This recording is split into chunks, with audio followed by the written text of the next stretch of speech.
හරි අපි දැන් මේ මෙඩිකල් ලීගල් එක්සැමිනේෂන් එකක් ගැන තමයි කතා කරන්නේ. මෙඩිකල් ලීගල් එක්සැමිනේෂන් එකක් ගැන කතා කරද්දී මුලින්ම මෙහෙමයි වෙන්නේ. එතකොට දැන් අපි හිතමු හොස්පිටල් එකක් තියෙනවා. ඒ හොස්පිටල් එකට ළමයෙක් එනවා. හොස්පිටල් එකට පේෂන්ට් කෙනෙක් එනවා. ඒ පේෂන්ට්ගේ හිස්ටරි අරගෙන එක්සැමින් කරනවා ඒ හොස්පිටල් එකේ ඉන්න එච්චෝ. එච්චෝ එක්සැමින් කරනකොට එච්චෝට තේරෙනවා මේක චයිල්ඩ් ඇබියුස් කේස් එකක් වගේ මේකේ ලීගල් පැත්තක් තියෙනවා. ලීගල් මේ ඉම්ප්ලිකේෂන් එකක් තියෙනවා කියලා එච්චෝට තේරුණොත් එච්චෝ කරන්නේ ඉමීඩියට්ලි ඒ සියලුම දේම BHT කාඩ් එකේ නෝට් ඩවුන් කරනවා. නෝට් ඩවුන් කරලා පුළුවන් තරම් ඉක්මනට ඉමීඩියට්ලි ආ පොලිසියට එක දැනුම් දෙනවා. දැනුම් දුන්නාම පස්සේ හොස්පිටල් පොලිසිය එකෙන් එතනට එනවා. හොස්පිටල් පොලිසිය එකෙන් එතනට ඇවිල්ලා ඒ අදාළ මේ පේෂන්ට්ගෙන් ළමයාගෙන් ඒ ළමයාගේ අම්මගෙන් එතන කවුරු හරි ඉන්න නෙක්ස්ට් ඔෆ් කින්ගෙන් හිස්ටරි ගන්නවා. හිස්ටරි අරගෙන එයා එක්සැමින් කරන්න යන්නේ නැහැ. හිස්ටරි අරගෙන ඒ ඔක්කොම නෝට් ඩවුන් කර ගන්නවා. නෝට් ඩවුන් කරගෙන MLEF එකක් බාර දෙනවා හොස්පිටල් එකට. MLEF එකක් හොස්පිටල් එකට බාර එතන වෝඩ් එකට බාර දීලා එයා දැනුම් දෙනවා JMO ට හොස්පිටල් එකේ. ඒතර හොස්පිටල් එකේ JMO එතන දෙනවා. JMO එතනට ඇවිල්ලා JMO එතන එනවා. එතකොට එතනදී JMO ට දැනුම් දෙන්නේ පොලිසිය තමයි මෙතන ඇවිල්ලා එක්සැමිනේෂන් එක කරන්න කියලා. එතකොට මේ වගේ දැන් එතන දෙන්නේ JMO. එතකොට මෙතන මේ මෙඩිකල් ලීගල් එක්සැමිනේෂන් එකක් කරන්න ඕඩර්ස් දෙන්න පුළුවන් ඔතොරිටිස් 6ක් ඉන්නවා. පළවෙනිය තමයි මැජිස්ට්‍රේට් පුළුවන් මේ හයි කෝට් එකට පුළුවන් සුප්‍රීම කෝට් එකට පුළුවන් ඩිස්ට්‍රික්ට් කෝට් එකට පුළුවන් පොලිසියට පුළුවන් මේ හියුමන් රයිට් කමිෂන් එකට පුළුවන්. හරි. එතකොට ඒ වගේ මේ ඕඩර් එකක් දීලා ඒ මෙඩිකල් ලීගල් මේ එක්සැමිනේෂන් එක කරගෙන යන්න පුළුවන් දෙන්නෙක් ඉන්නවා. එකක් මෙඩිකල් මේ පර්සන් කෙනෙක් මෙඩිකල් පර්සන් කෙනෙක් කියන්නේ JMO මේ කන්සල්ටන්ට් JMO හරි ඇසිස්ටන්ට් JMO හරි DMO හරි MO මෙඩිකල් ලීගල් හරි මේ මෙඩිකල් ඔෆිසර් කෙනෙක් හරි තමයි ඒක කරගෙන යන්න ඕනේ. අනිත් එක්කෙනා තමයි ලෙක්චරර් කෙනෙක් හරි ප්‍රොෆෙසර් කෙනෙක් හරි දෙන්න පුළුවන්. හැබැයි එයා ෆොරෙන්සික් ගැන දන්න ෆොරෙන්සික් ඩිපාර්ට්මන්ට් එකේ වැඩ කරන ෆොරෙන්සික් ගානට දෙන්නෙක් වෙන්න ඕනේ.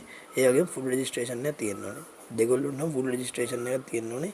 මෙඩිකල් කට්ටියට මෙඩිකල් මේ කවුන්සිල් එකේ ෆුල් රෙජිස්ට්‍රේෂන් එකක් තියෙන්න ඕනේ. ඊගාට දැන් JMO ට එතකොට දැන් හරි පොලිසියෙන් MLEF එක කරහා JMO ට දැනුම් දුන්නා මෙතන මෙඩිකල් ලීගල් එක්සැමිනේෂන් එකක් කරන්න කියලා. එතකොට JMO එතනට එනවා. JMO එතනට ඇවිල්ලා මෙඩිකල් මේ MLEF එක ගන්නවා.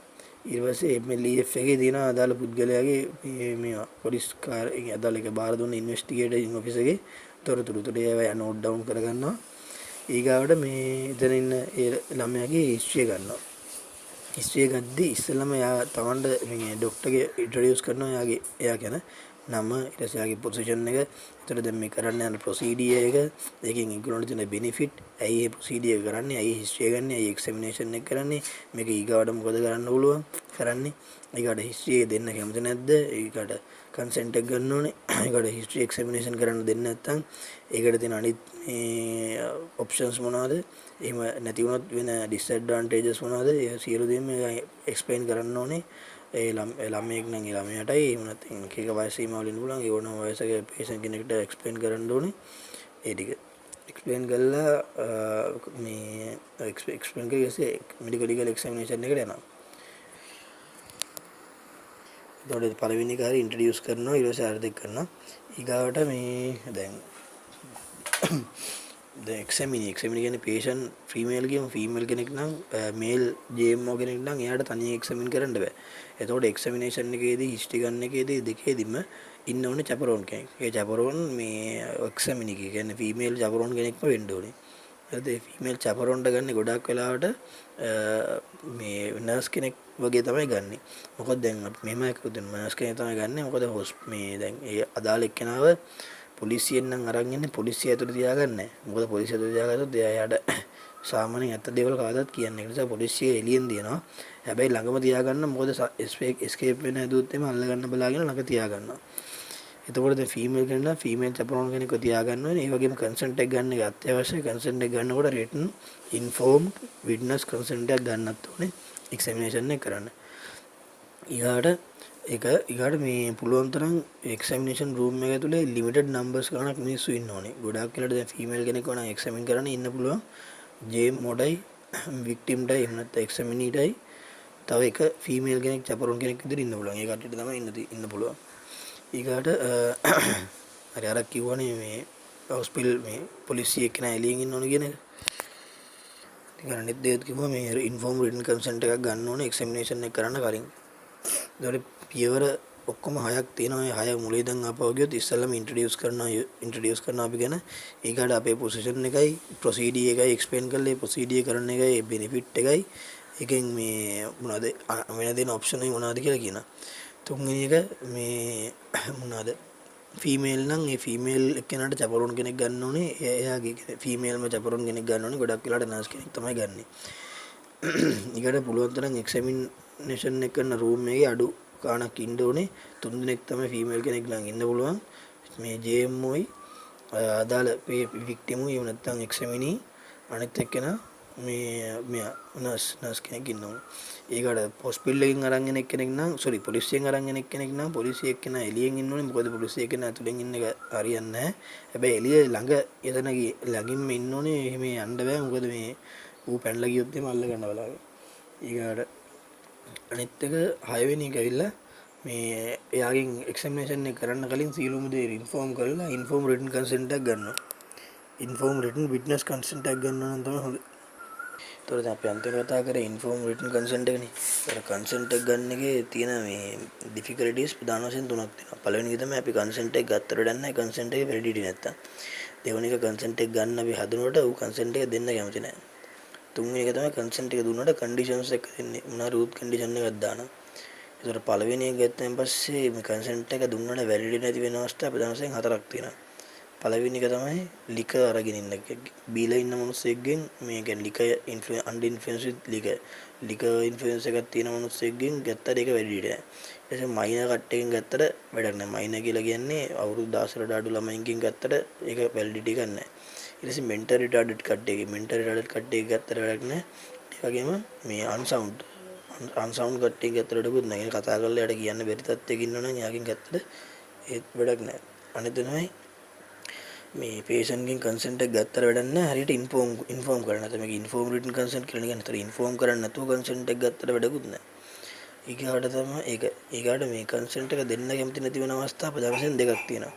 එකක් තමයි එයාට එක්සැමිනේෂන් එකේ වාසියක් නැත්තම් කියන්නේ අවාසියක් වෙනවා නම් දැනගන්න. කියන්නේ උදාහරණයක් විදිහට ඒක තියන්නේ මේ දැන් වැඩිකාරයා ගන්නවන දැන් මො සෙක්ෂුවල් ඇබියුස් යන සෙක්ෂුවල් ඇබියුස් එකට අදාළ වික්ටිම් නෙමෙයි ඇසයිලන්ට් ගත්තා. ඒ පස්සේ ඇසයිලන්ට් අරගෙන කරනවා නම් ඒ වගේම ඒකට වරදිකාරයා කියන උදාහරණයක් ඩ්‍රංකර්ඩ් ඩ්‍රයිවර් එහෙම නැත්නම් කම්ප්ලිස් කියලා කියන්නේ මේ මොනවාද සහායකයා වැරදි වැඩේට සහාය කර දක්වපු කෙනා. ඒතකොට ඒ වගේ මිනිස්සෙක්ට එක්සැමිනේෂන් එකෙන් වෙන්නේ පාඩුවක් නිසා ඌ එක්සැමිනේෂන් එකට කන්සෙන්ට් එක දෙන්නේ නැහැ. අනිත් එක තමයි මේ වික්ටිම් කෙනෙක් කියන්නේ සෙක්ෂුවල් ඇසෝල්ට් එකට ලක් වෙච්ච හරි චයිල්ඩ් ඇබියුස් එකට ලක් වෙච්ච හරි එක්කෙනෙක් ඉන්නවා. ඌත් එක්සැමිනේෂන් එකට ඉඩ දෙන්නේ නැහැ. හේතුව තුනක් තියෙනවා. තුන්වෙනි එක දෙවෙනි එක තමයි දෙන්නේ නැහැ. මේකට මේ හේතුව මේ සමහරක් වෙලාවට ඒක ඇසයිලන්ට් එක ඒ ගමේ ඉන්න චණ්ඩියෙක් වෙන්න පුළුවන්, මැරෙක් වෙන්න පුළුවන්. ඌගෙන් තමන්ගේ පවුලට තමන්ට හානියක් වෙයි කියලා හිතාගෙන එක්සැමිනේෂන් එකට ඉඩ දෙන්නේ නැහැ. අනිත් එක තමයි මේ හස්බන්ඩ් වයිෆ් රිලේෂන්ෂිප් එකේදී හස්බන්ඩ් සමහරක් වෙලාවට අර මේ වයලන්ස් කේස් යනවා. මේ කියන්නේ හස්බන්ඩ් වයිෆ්ට පහර දීලා එහෙම වගේ වෙලාවකදී මේ වයිෆ් කැමති නැහැ එක්සැමිනේෂන් එකට ඉඩ දෙන්න. මොකද හස්බන්ඩ් ප්‍රශ්නයක් වෙයි කියලා. ඒකට ඒ ටිකයි තියෙන්නේ ස්කෑඩ් එකට. පළවෙනි එක කියලා not benefit, දෙවෙනි එක ස්කෑඩ්. මෙතන හිස්ටරි ගන්නකොට නම් හිස්ටරි ප්‍රධාන කොටස් තුනකට බෙදෙනවා. ප්‍රී ඉන්සිඩෙන්ෂල් පෝස්ට් ඉන්සිඩෙන්ෂල් කියලා. ඒක වෙලා බේස් එකේ තියෙන්නේ. ඔක්කොටම කලින් හිස්ටරි ගන්න කලින් පේෂන්ට් අයිඩෙන්ටිෆිකේෂන් කරලා ඉන්න බෑ. පේෂන්ට් අයිඩෙන්ටිෆිකේෂන් ඔක්කොටම කලින් හිස්ටරි ගන්නත් කලින් අපි අර ටික කරන්න ඕනේ. අපි කියන්නේ මේ ඉන්ෆෝම් කරලා අපිව මේ ඉන්ට්‍රොඩියුස් කරලා මේකේ ප්‍රොසීඩියර් කියලා ඔක්කොම කරන්න ඕනේ. ඊට පස්සේ අපි එක්සැමිනීව අයිඩෙන්ටිෆිකේට් කරන්න ඕනේ. අයිඩෙන්ටිෆිකේට් කරන්න යාගේ නම, ඊට පස්සේ වයස, ඇඩ්‍රස් එක, මේ ඇඩ්මිට් වෙච්ච දවස් හොස්පිටල් එකට, ඊට ඩිස්චාර්ජ් වෙලා නම් ඩිස්චාර්ජ් දවස්, ඊට පස්සේ MLEF නම්බර් එක, පොලිසිය ඉන්වෙස්ටිගේෂන් ඔෆිසර්ගේ නම, රෑන්ක් එක, සර්විස් නම්බර් එකක් තියෙනවා නම් ඒ ටික ඒක ඔක්කොම දාගන්නවා. ඊගාවට මෙඩිකල් ලීගල් එක්සැමිනේෂන් එකේදී යන්නේ අර බේස් එක කොටස් තුනකට බෙදනවා. ප්‍රී ඉන්සිඩෙන්ෂල්, ඉන්සිඩෙන්ෂල්, පෝස්ට් ඉන්සිඩෙන්ෂල් කියලා. එතකොට දැන් අපි හිතමු සෙක්ෂුවල් ඇසෝල්ට් එක කියලා. සෙක්ෂුවල් ඇසෝල්ට් එක නම් ප්‍රී ඉන්සිඩෙන්ෂල් එකේ කියන්නේ දැන් සෙක්ෂුවල් ඇසෝල්ට් එක කරපු මිනිස්සයා එයා දන්නවනේ. එතකොට මේ මිනිස්සයා ඒ සෙක්ෂුවල් ඇසෝල්ට් එකට කලින් අවස්ථා ටික කියන්නේ එතකොට එයා කියනවනේ මේ මිනිස්සයා මෙහෙමයි. දැන් මෙහෙම තුන් සෙක්සුවල් ඇසෝල්ට් එකක් වෙලා දිනවා. ඒ ඇසෝල්ට් එක වෙලා තින්නේ ගමේ ඉන්න චණ්ඩියෙක්. එතකොට ඒක එයාගෙන් අහනකොට ප්‍රීසිඩෙන්ෂල් පේස් එක කියන්නේ මේ චණ්ඩිය නිතරම මෙයා එනකන් තැන් වල ඉන්නවා. ඊගාවට එයාගෙන් කැමැත්ත ඇහුවද? එයාට මීට කලිනුත් ඔය වගේ කරදර කරන්න ඇවිල්ලා තියෙනවද? ඊට පස්සේ කොයි කියන්නේ මිනිස්සයා ඉන්නේ කොයි හැරේද? මොන වගේ මිනිස්සෙක්ද? ඒ ටික අර ප්‍රීසිඩෙන්ෂල් ෆේස් එකේදී ඉන්සිඩෙන්ෂල් එකට කලින් ටික. ඒ වගේම ඉන්සිඩෙන්ෂල් එක දැන් වෙන උනේ ෆස්ට් කන්ටැක්ට් එකනේ. ඒතර ෆස්ට් කන්ටැක්ට් එකට කලින් ටික ඊට පස්සේ එයාව කොහොමද දැන්ට අරන් ආවේ? එයාට මොනාරි බොන්න දුන්නද? මත්ද්‍රව්‍ය මොනාරි දුන්නද? ඒ වගේ මත්තුණු ගතියක් දැනුණාද? ඒ වගේ දේවල් අහන එක බලහත්කාරයෙන් දරන් ආයේ. ඒ කියන දේවල් ටික අහන එක තමයි ප්‍රී ඉන්සිඩෙන්ෂල් එක කියන්නේ. ඊට පස්සේ ඉන්සිඩෙන්ෂල් එකේ වෙන්නේ ෆස්ට් කන්ටැක්ට් එකේ. දැන් ෆස්ට් කන්ටැක්ට් එක කියන්නේ ආවේ මේ එතනට පළවෙනියට සෙක්ෂුවල් ඇසෝල්ට් එක පළවෙනියට අතින් අල්ලපු තැන ඉඳන්. එතකොට ඒ ටික. එතකොට ඉතින් මොනවද? කවද්ද උනේ? වෙලාව කීයද? වෙච්ච තැන මොකද්ද? කවුද කරේ? කී දෙනෙක් හිටියද? ඒක ඔයගොල්ලෝ අයිඩෙන්ටිෆිකේට් කරන්න පුළුවන්ද? මූණ දැක්කොත් අඳුර ගන්න පුළුවන්ද? නම් කියන්න පුළුවන්ද? අයිඩෙන්ටිෆිකේට් කරන්න මොකක් හරි නමක් තියෙනවද? සමහරක් වෙලාවට උන් අඳුර ගන්න විශේෂ ස්පෙસિෆික් නමක් තියෙනවා. සමහරක් වෙලාවට උන්ගේ පච්ච තියෙනවා. සමහරක් වෙලාවට ඇවිදින විදිය වෙනසක් තියෙනවා. කියන්නේ ශරීර ස්වභාවය වෙනසක් වෙන්න පුළුවන්. ඒක මොන හරි වෙපන් යූස් කරාද? දැන් අතලණු වලින් අතපය බැන්දද? ගැහුවද? වෙපන් මේ පිප් එක පාවිච්චි කරාද? ඒ වගේ දේවල්. ඊට පස්සේ මොකද උනේ? ඒ සියලුම දේ ඊට පස්සේ ඇඳුම් ඉරලා දෙයින් කරේ සියලුම දේ අහන්න ඕන සෙක්සුවල් ඇසෝල්ට් යන. ඒ වගේ අර ඉන්සිඩන්ස් එක මොන පොසිෂන් එකකටද තිබ්බේ? මොනවද ඉන්ටර්කෝස්, ඒනල් ඉන්ටර්කෝස් කරාද, වෙජනල් ඉන්ටර්කෝස් කරාද, ඕරල් ඉන්ටර්කෝස් කරාද? ඒකට සියලුම දේ අහන්න ඕනේ. මේ තුවාල කරාද, දැඟලුවද, හැම දෙයක්ම ටෙස්ට් එකේදී අහන්න ඕනේ. හරිද? ඉන්සිඩන්ස් එකේ. ඒ පෝස්ට් ඉන්සිඩන්ස් එකේදී අන්ත ලාස්ට් කන්ටැක්ට් එක කියන්නේ ඔක්කොම කරලා අවසන් නම් පස්සේ හරියෙන් පස්සේ මොකද්ද කරේ ඊට පස්සේ ඔයා ගෙනල්ලා දැම්මද කොහෙට හරි නැත්නම් ඔයාලා ඊට පස්සේ මොකද්ද එතනින් එහාට ඊට පස්සේ මොකද උනේ කියන එක තමයි පෝස්ට් ඉන්සිඩෙන්ටල් එක යන්නේ. ඒතකොට ඒ ටිකද ඔක්කොම අපි මේ හිස්ටරි එක ගන්න ඕනේ. හරි. ඒතකොට මේක හිස්ටරි එක ගන්න එකෙත් මේ අමාරු කන්ටෙන්ට් එක්සැමිනේෂන් එක ගන්න තියෙන අපහසුතාව වගේ හිස්ටරි එකේ ඩිෆිකල්ටිස් තියෙන හිස්ටරි එකකින් කරන්නේ පළවෙනි එක තමයි අන්කොන්ෂස්. ඒ පුද්ගලයා එතන මේ වෙලාවේ ඉන්සිඩන්ස් එක වෙන වෙලාවේ අන්කොන්ෂස් නෑ. ඊගාඩ ටයිම් ඔෆ් ඉන්සිඩන්ස් එකේ අන්කොන්ෂස් වෙලා නම් ਉਹ මුකුත් දන්නේ නෑ. සමහර අකට සෙක්සුවල් ඇසෝල්ට් එකක් ගිය වෙලා දෙන්න පුළුවන් යාව අන්කොන්ෂස් කරලා. ඒක ඊට පස්සේ unable to express අපිට ඒ කියන්නේ පුද්ගලයාට ඒක කියා ගන්න බෑ. මෙන්ටල් රිටාර්ඩඩ් කෙනෙක් වෙන්න පුළුවන්, මයින් ඒ කියන්නේ පොඩි ළමයෙක් වෙන්න පුළුවන්, කියා ගන්න තේරෙන්නේ නෑ මට මේකයි උනේ කියලා. ලැන්ග්වේජ් එක ඉන්ටර්ප්‍රිට් වෙන්න පුළුවන්. ඒ කියන්නේ ලැන්ග්වේජ් එක දැන් අපි ගන්න යනවා හිස්ටරිය ඌ දෙමළ තේරෙන්නේ නෑ මට දෙමළ. ඊට පස්සේ කතා කරන්නේ ඌට තේරෙන්නේ නෑ. ඒ වුණාම එතනදී තවුලක් යනවා. ඒක ඩෙෆ් ඇන්ඩ් ඩම් කියන්නේ ශ්‍රවණ සහ මේ කතා කරන්න අපහසුතාව තියෙන කට්ටියට මම කියන එක ඇෙන්නෙත් නෑ, මට අස්ත සංඥා තේරෙන්නෙත් නෑ, මං කියන අස්ත සංඥා ඌට තේරෙන්නෙත් නෑ, ඌගේ අස්ත සංඥා මට තේරෙන්නෙත් නෑ. ඊගොඩ ෆියර් ෆෝ සයිලන්ට් තියෙන බය නිසා හිස්ටරි දෙන්න නැතු වෙලා වෙන දේවල් එක්සැමිනේෂන් කරන්න දෙන්න දෙක කතාවෙත් අපි ස්කෑට් කියන එකක් කිව්වනේ. ඒ වගේම එකක් තමයි මෙතනටත් එන්නේ. ඉතින් මේ වගේ වෙලාව සමහරකට ඒ අදාළ කෙනාට දෙන්න බැරි නම් වෙන කෙනෙක්ගෙන් හරි අපිට ගන්න පුළුවන් තරමක් අපි හිස්ටරි ගන්නවා. උදාහරණයක් විදිහට ළමයෙක් සෙක්සුවල් ඇසෝල්ට් එකක් කරලා ඇවිල්ලා නම් ඒ ළමයා දෙන්නේ නැත්නම් හිස්ටරිය මොනවා රියැක්ෂන් නිසා බය වෙලා හරි අන්කොන්ෂස් වෙලා හරි මොකක් හරිලා එයා එතන අම්මලා තාත්තලා එතන ඉතින් මොකෙකින් හරි අහනවා. ඒතර කියනනේ සර් මෙයා සර් හැමදාම එනකොට මේ මිනිස්සයා මීට කලිනුත් කරදර කරලා තිබ්බස මේ මිනිස්සයා හැමදාම මෙයා යන මගේ ඉන්නවා සර් මෙයාට එක එක දීලා දෙනවා මෙයාට දරා කතා කියලා දෙනවා සර් අරවයි මේවයි කියනවනේ. ඊට පස්සේ මේ ළමයා මේ ගියේ උදේ මේ පන්ති යනවා කියලා සර් පන්තියට ගිහිල්ලා නැහැ සර් බලද්දි පන්තියට ගිහිල්ලා බලද්දි ඒ අතරමැද සමහරවිට මම හිතන්නේ පැහැරගෙන තින්නේ උදේ මෙන්න මේ වෙලාවට ගෙදරින් ගියාම කියලා අම්මලා තාත්තලා කියනනේ ඒ ටික හරි ලියා ගන්න. ඒ මොකද ඒකත් අපිට මේ කෝට් එකට ඉදිරිපත් කරන්න වෙන අවස්ථා තියෙනවා. ඒක හරියට එක්සැමිනේෂන් එක කරන්න මේ මෙඩිකල් ලීගල් එක්සැමිනේෂන් එක කරන්න යද්දි හිස්ටරි එකෙන් පස්සේ ආයිත් කන්සන්ට් එක අරගෙන ජැපරෝන්ලා දාලා ලයිට් හදලා ඔක්කොම කරලා ඇඩික්වේට් ප්‍රයිවසි බේස් එකක් හදලා ඔක්කොම කරලා දැන් ක්ලිනිකල් එක්සැමිනේෂන් එක කරන්න යනවා. ඉස්සෙල්ලාම ජෙනරල් ක්ලිනිකල් එක්සැමිනේෂන් එක කරන්නේ. ඒකෙදි ඒක මේ පෝස්ට් මෝටම් මේකෙදි මේ ඒ ටිකම කරනවා. මොනවද මේ උස බලනවා. අරගෙන ලෙන්ග්ත් එක බලන්නේ. පෝස්ට් මෝටම් එක නම් බොඩි එකේ ලෙන්ග්ත් එක බලන්නේ. මේ එතකොට හයිට් එක බලනවා, බර බලනවා, ජෙනරල් බිල්ඩ් එක බලනවා. ඒක පෝස්ට් මෝටම් එකෙත් බලනවා ජෙනරල් බිල්ඩ් එක. ජෙනරල් බිල්ඩ් එක කියන්නේ වෙල් බිල්ඩ්ද, කැටෙක්ස්ද ඒ කියන්නේ යාට කන්න බොන්න මේවද නේද? සමහරක් වෙලාවට නිග්ලෙක්ට් කරපු චයිල්ඩ්ලගේ චයිල්ඩ්ලගේ ස්වරූපය වෙනස් නේ. හොඳට ඇදලා වෙල් බිල්ඩ් කට්ටියට වඩා. ඒතර අපියරන්ස් එක ඊළඟට මේ බ්ලඩ් ප්‍රෙෂර් දැන් ඒ කියන්නේ මෙතන දැන් අපි කරන්නේ ජීවිතුන් අතර ඉන්න එකනේ මෙඩිකල් කේස් එකනේ. එතකොට බ්ලඩ් ප්‍රෙෂර් එක බලනවා, පල්ස් බලනවා, ඉන්ජර්ඩ් පර්සන් ගේ ඊට පස්සේ ස්කාර් හරි මොනවා හරි තියෙනවද කියලා බලනවා.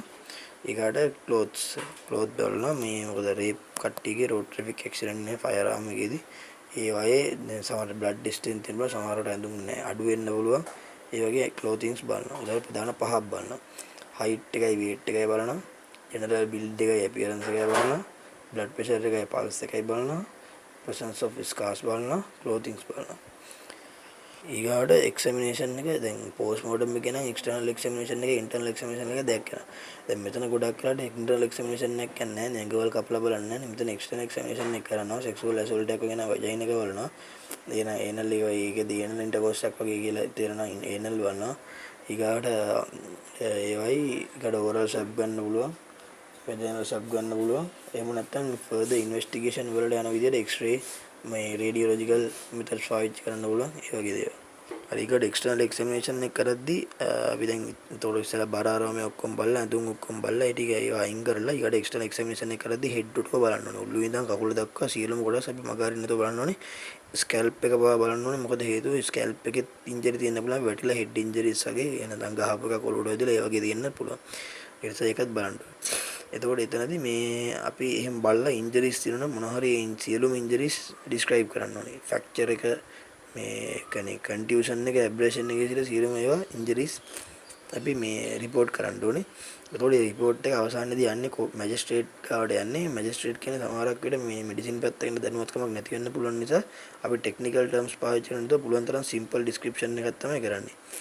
ඒ ඩිස්ක්‍රිප්ෂන් එකේදී හරි ඒතකොට මේ ඉන්ජරි එක ඩිස්ක්‍රයිබ් කරද්දී සිම්පල් ඩිස්ක්‍රයිබ් කරන්න ඕනේ. එතකොට ප්‍රධාන කොටස් පහක් යටතේ ඩිස්ක්‍රයිබ් කරනවා. පළවෙනි එක nature of the injury and shape. Injury එකේ nature එකයි ඉන්ජරි එකේ shape එකයි. nature එක කියලා කියන්නේ ඉතින් ෆයර් එක නේ විතර මොකද contusion එකක්ද laceration එකක්ද abrasion එකක්ද ඊට පස්සේ මොනවාද penetrating wound එකක්ද cut wound එකක්ද incision wound එකක්ද stab wound එකක්ද එමෙ කියලා nature එකයි ඉන්ජරි එකේ shape එකයි කියනවා. ඊට general position of the body body එකේ ඉන්ජරි එක තියෙන තැන කියන්න ඕනේ.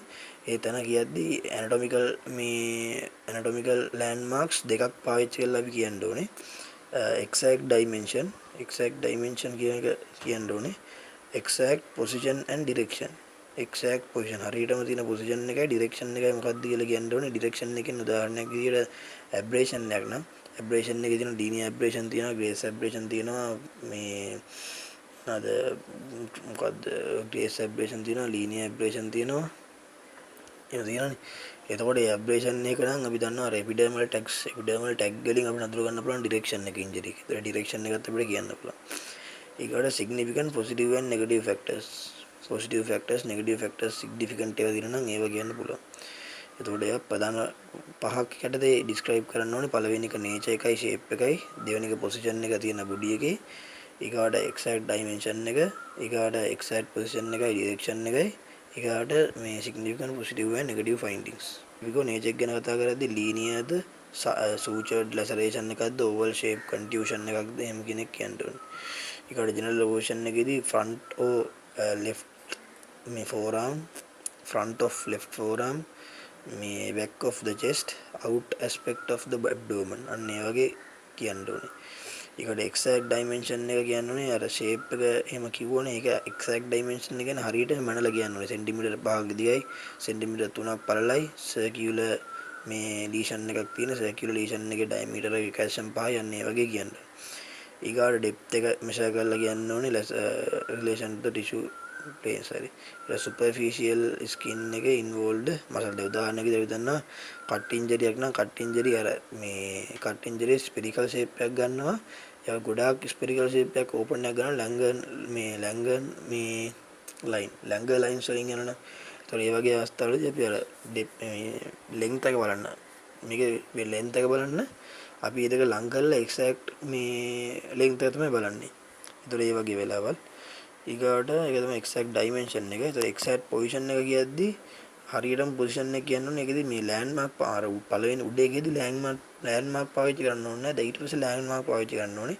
ඒකෙදි මොන හරි bridge of the nose, is root of the neck, tip of the nose අනේ වගේ landmarks පාවිච්චි කරලා තමයි exact position එකයි direction එකයි කියලා කියන්න ඕනේ. ඒකෙදි කියනවා it should be referred in two dimensions at right angle of the at right angles to landmark, 2 centimeters away and 3 centimeters above the left angle of mouth. අන්න ඒ වගේ අර exact position එක කියද්දි එහෙම කියන්න ඕනේ. හරිනේ exact position එක කියන්නේ එතකොට තියෙන තැන හරියටම මේවා කරලා කියන්න ඕනේ. direction එක ගත්තම step direction of step gunshot ගාට gunshot එක දැන් entry wound එක exit wound එකයි බලලා ඒකේ කොච්චර මේවද යන්න ඕනේ. එහෙම කියලා ඒතර upward ද inward ද backward ද කියන එක. හරි. ඒක තමයි direction එක. ඊගාට significant positive and negative factors කියන එකේදී timing healing timing එක positive and negative timing එක.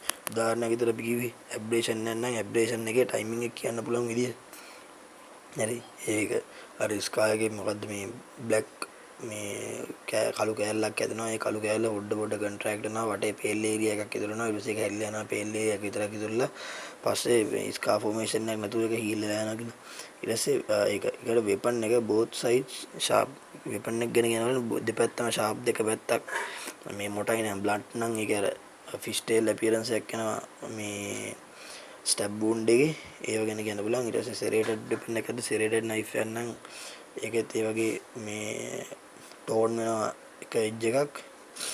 ඊගාට ෆෝස් එක බලන්න පුළුවන්. ෆෝස් එක මයිල්ඩ්ද මොඩරේට්ද සිවියර්ද කියලා. මොකද මේ ෆෝස් එක වැඩි නම් උදාහරණයක් විදිහට අපි ස්ටැබ් ඉන්ජරි එකක් නම් ෆෝස් එක වැඩි වුණාම වෙන්නේ මේ ඒකේ කිල්ලා මේ හිල්ට් මාක් එකක් එනවා. හිල්ට් මාක් එකක් එනවා. ඊට පස්සේ ඊට අමතරව ඉතින් අනිත් ඒවා දැන් බ්ලන්ට් වෙපන් ඉන්ජරි එකක් වුණත් බ්ලන්ට් වෙපන් ඉන්ජරියේ ෆෝස් එක වැඩි වෙන ඩැමේජ් එක වැඩි.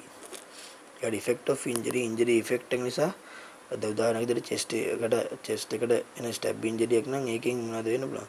fractures වෙන්න පුළුවන්, rib fractures වගේ වෙන්න පුළුවන්. ඊට පස්සේ මේ hemorrhage එකක් වෙන්න පුළුවන්. ඊට පස්සේ organ damage එකක් වෙන්න පුළුවන්. lungs වලට damage එකක් වෙන්න පුළුවන්. pneumothorax වෙන්න පුළුවන්. pericardium එක damage එකක් වෙන්න පුළුවන්. pericardial මේ hemopericardium වෙන්න පුළුවන්. extradural hemorrhage වෙන්න පුළුවන්. වැටිලා වගේ ඔළුව වැදිරෙන. ඒ වගේ මෙතන උදාහරණයක් දෙනවා ග්‍රේස් ඇබ්‍රේෂන් එක ඩිස්ක්‍රිප්ෂන් එකක් දීලා ඒකේ පොසිෂන් එක කියලා තියෙනවා left side of face කියලා. ඊට පස්සේ ඒකේ dimension එක exact dimension එක දෙනවා 3 cm 1 cm කියලා. ඊට පස්සේ exact position එක දෙනවා midpoint of the injury is situated 2 cm away and above from the angle of the mouth. Without and it is directed outward and to left. You got a scab is present. There is no evidence of infection. And scab එක දිනවා කියන්නේ එකෙන් අපිට කාලේ කියන්න පුළුවන්. There is no evidence of underlying injury. Underlying injury මොකුත් නැහැ කියලා. Stab injury දීලා තින්නේ left side of the front of the chest. Left side of the front of the chest 3 cm length එකක් තියෙනවලු. Midpoint of the injury is situated 3 cm from midline and 144 centimeters above the left sole එකකින් නම් 144 cm උඩට තියෙන්නේ. sharp end එක stab is placed 2 centimeters position and blunt end is හරි එහෙම කියලා අපි එක ගන්නට ලියන්න ඕනේ. ඊගොඩ අපි දැන් එක්සැමිනේෂන් එක කරලා ඉන්වෙස්ටිගේෂන්ස් වලට යනවා. ඉන්වෙස්ටිගේෂන්ස් වලදී මොනවද කරන්නේ? එක්ස්රේ එකක් කරලා බලනවා. එක්ස්රේ එකක් කරලා බලන්නේ සස්පිෂස් ෆ්‍රැක්චර්ස් වෙනවද කියලා. උදාහරණයක් විදිහට චයිල්ඩ් ඇබියුස් වගේ නම් අනිවාර්යෙන් අපි චයිල්ඩ් ඇබියුස් වලදී එක්ස්රේ කරනවා. රෝඩ් ට්‍රැෆික් ඇක්සිඩන්ට් වලදී එක්ස්රේ කරලා බලනවා සස්පිෂස් ෆ්‍රැක්චර්ස් වෙනවද කියලා. ඊගොඩ අල්ට්‍රාසවුන්ඩ් ස්කෑන් කරලා බලනවා හිඩන් කන්ටියුෂන්ස් එහෙම තියෙනවද කියලා. උදාහරණයක් විදිහට කන්ටියුෂන්ස් ලැසරේෂන්ස් වගේ ඒවා ඉන්ටර්නල් ඕගන්ස් වල තියෙන්න පුළුවන් නිසා ඒවා nail scraping කරලා බලනවා identification of assailant. උදාහරණ විදිහට sexual assault වල nail scraping කරනවා. මොකද සමහරක් ඉත පොර බදද්දි මේ epidermal මොකද අපි අදාළ assailant ගේ epidermals ඇවිල්ලා තැම්පත් වෙන්න පුළුවන් nail scraping වල. ඒ නිසා nail scraping කරලා ගන්නවා.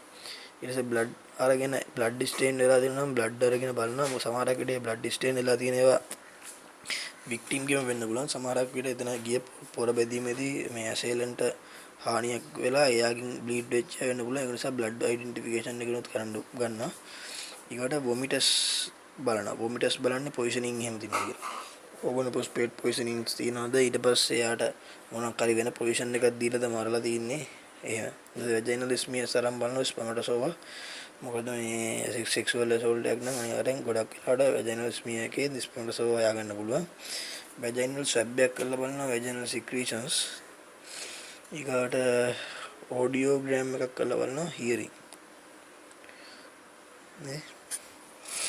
ඊකට ඒ ඔක්කොම ඉන්වෙස්ටිගේෂන් උත් කරලා අපි රිෆරල් කරන රිවිව් කරනවා. ඒ කියන්නේ දැන් උදාහරණයක් විදිහට අපි හිතමු පොඩි ළමෙක් කියලා චයිල්ඩ් ඇබියුස් එකක් වෙලා ආපු ළමෙක් කියලා හිතමුකෝ. ඒතර චයිල්ඩ් ඇබියුස් එකක් වෙලා ආපු ළමෙක් නම් එයාට වෙච්ච ඉන්ජරි වල හැටියට එයාට ගහලා තියෙනවා. දැන් කනට ගහලා තියෙනවා. ඒක නිසා හියරින් ඉම්පයර්මන්ට් එහෙම තියද්දී ENT සර්ජන් කෙනෙක් ගාවට යවන්න ඕනේ.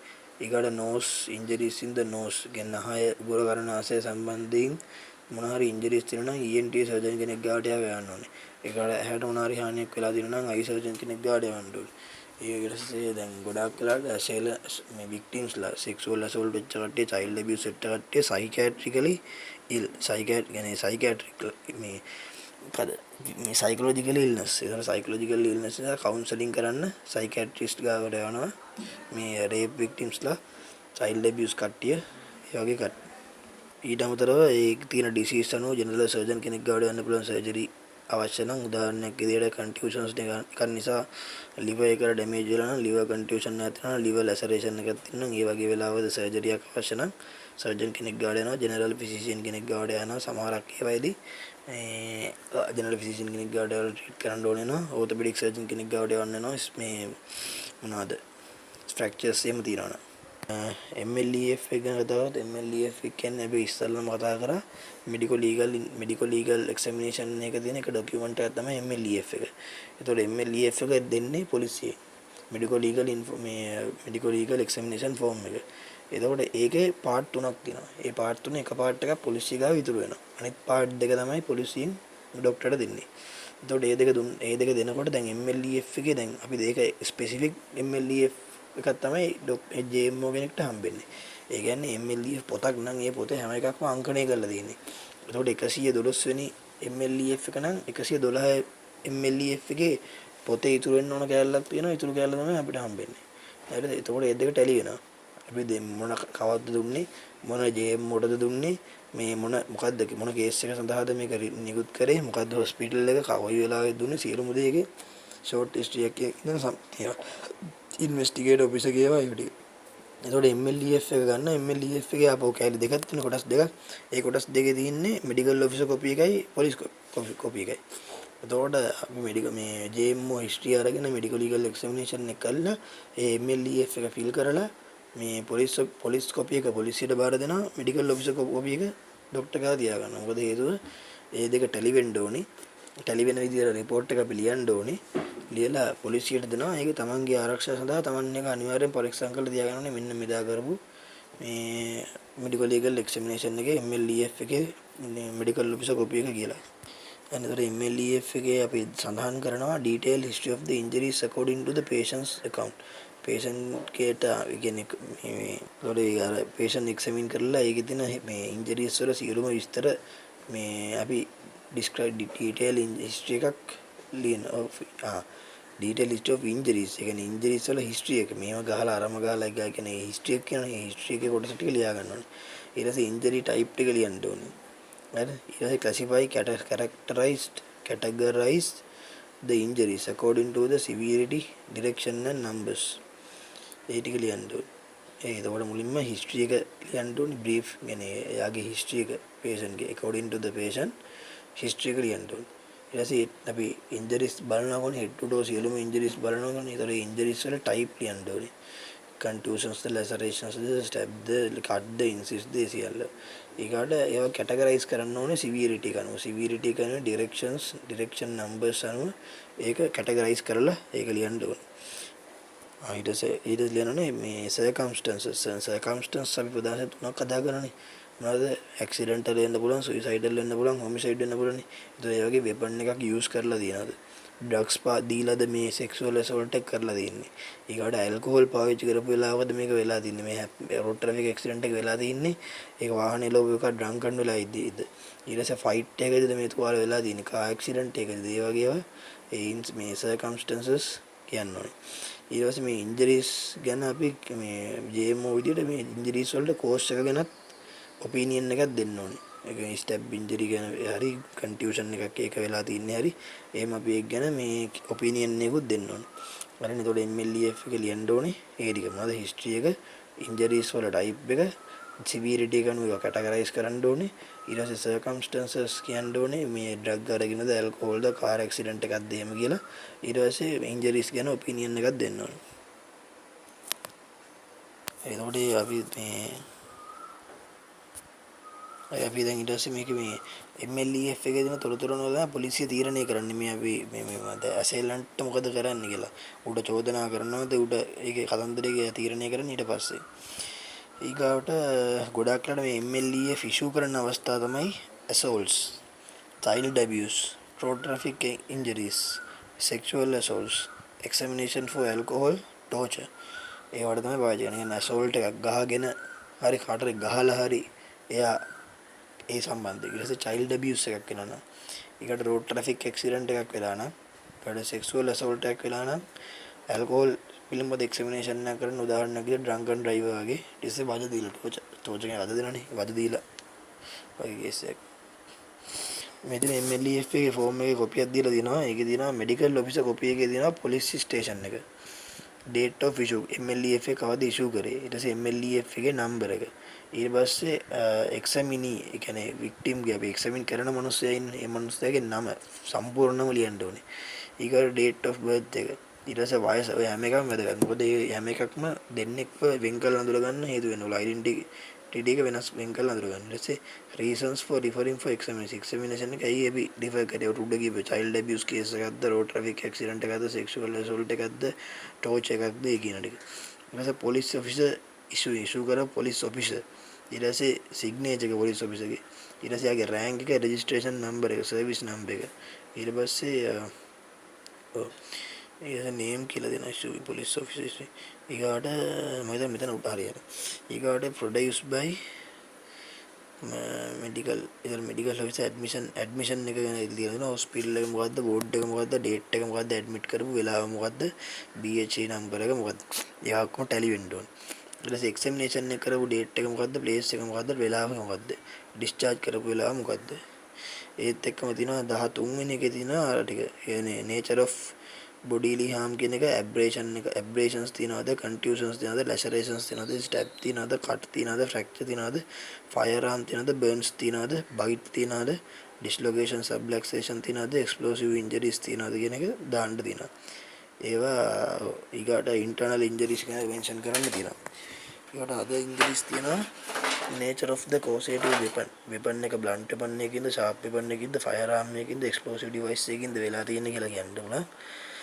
There's a categorization of a non-grievous, the grievous, the fatal and ordinary cause of death, cause of nature, the necessary fatal. If grievous නම් ඒක danger life ද කියලාත් කියන්න ඕනේ. ඊගාට examination එකේ තියෙනවා මේ alcohol අරගෙන.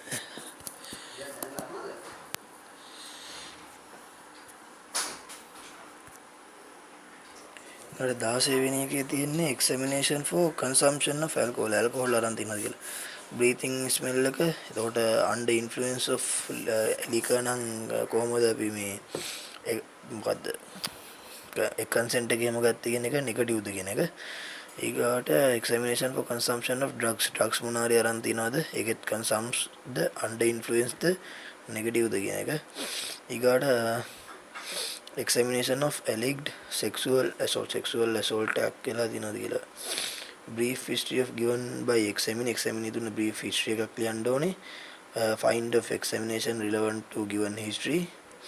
ඊගාවට vaginal examination, hymen penetration එකක් වෙලා තියෙනවද sexual assault එකදී. ඊට පස්සේ anal penetration එකක් වෙලා තියෙනවද. ඊගාට labial penetration එකක් වෙලා තියෙනවද.